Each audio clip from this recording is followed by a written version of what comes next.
Hello everyone, welcome to Pushpa's English classes. Today we are going to do chapter 7 from grade 10 first flight book Glimpses of India, and we are going to do chapter 2, Coorg. So let's get started.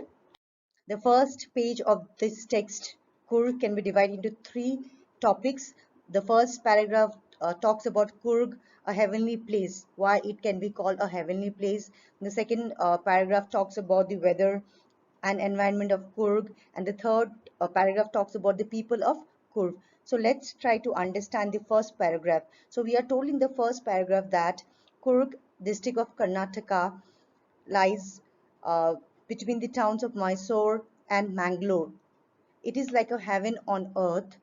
It is inhabited by martial man, beautiful women, and wild creatures. In the second paragraph, we are told that Coorg or Kodagu is the smallest district of Karnataka. It consists of evergreen rainforest, spices, and coffee plantations. And we are also told about when is the best season to visit Coorg. So the best season to visit Coorg starts in September and continues up to March. The weather in Coorg is pleasant during those months. So my dear student, please try to remember this, that Coorg is home to evergreen rainforest, spices and coffee plantations. Right? The third paragraph talks about the people of Coorg. The people here are possibly of Greek or Arabic descent. According to a legend, Alexander's army moved south along the coast and settled there, okay, only when they were unable to return to their country. These people married among the locals, and their culture can be witnessed by their martial traditions, marriages, and religious rites. So I will read from this part of the text. The fiercely independent people of Coorg are possibly of Greek or Arabic descent. Please remember this. And as one story says, as part of Alexander's army moved south along the coast and settled here, and when became impractical, these people married amongst the locals, and the culture is apparent in their traditions, marriage, and religious rites. So what does that mean? It means that according to a legend, Alexander's army moved south along the coast and settled there only when they were unable to return to their country. So these people married among the locals, and the culture can be witnessed by their traditions, marriages, and religious rites. We also come to know that the Kodavos, or the residents of Coorg, wear a long black coat with an embroidered waist belt known as kupia. So you get a question in your exams, what is kupia? And kupia resembles the kufia worn by the Arabs and the Kurds. So if you get a question, what is kupia, you need to write from this part of the text. So in the next paragraph, we are told about how Kurgi people are known for their hospitality, and they are more than willing to recount numerous tales of valor related to their sons and fathers. We are also told about bravery tales of Coorg. So Coorg people are well known for their bravery, and the Coorg regiment is one of the most decorated regiments of the Indian Army. General Karyappa, the first Indian Army chief, was a Kurgi. Okay, and it is also known that only the Kodavus are permitted to carry firearms without a license even today. Right. The next paragraph talks about the wildlife in Coorg.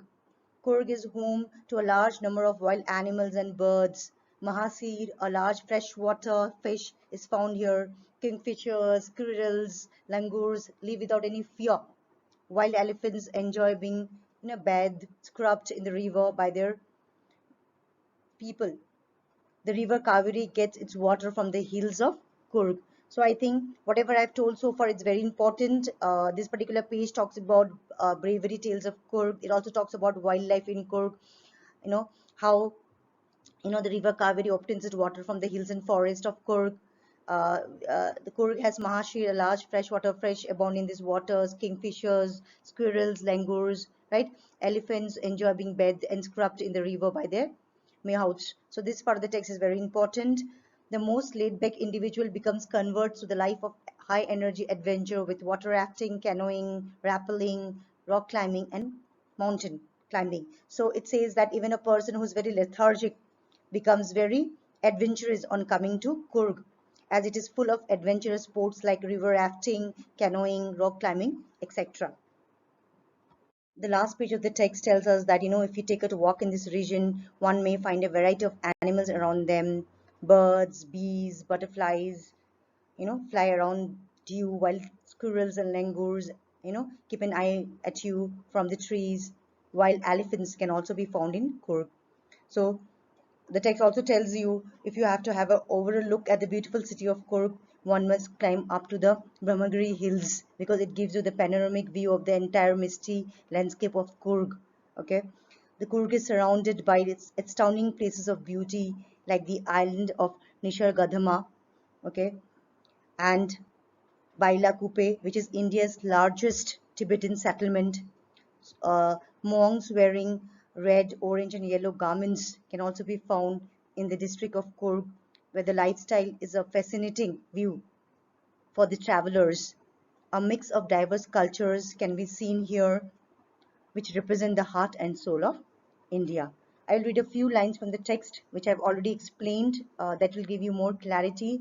So the last part, which I just explained, running into Buddhist monks from India's largest Tibetan settlement at nearby Bailakuppe, is a bonus.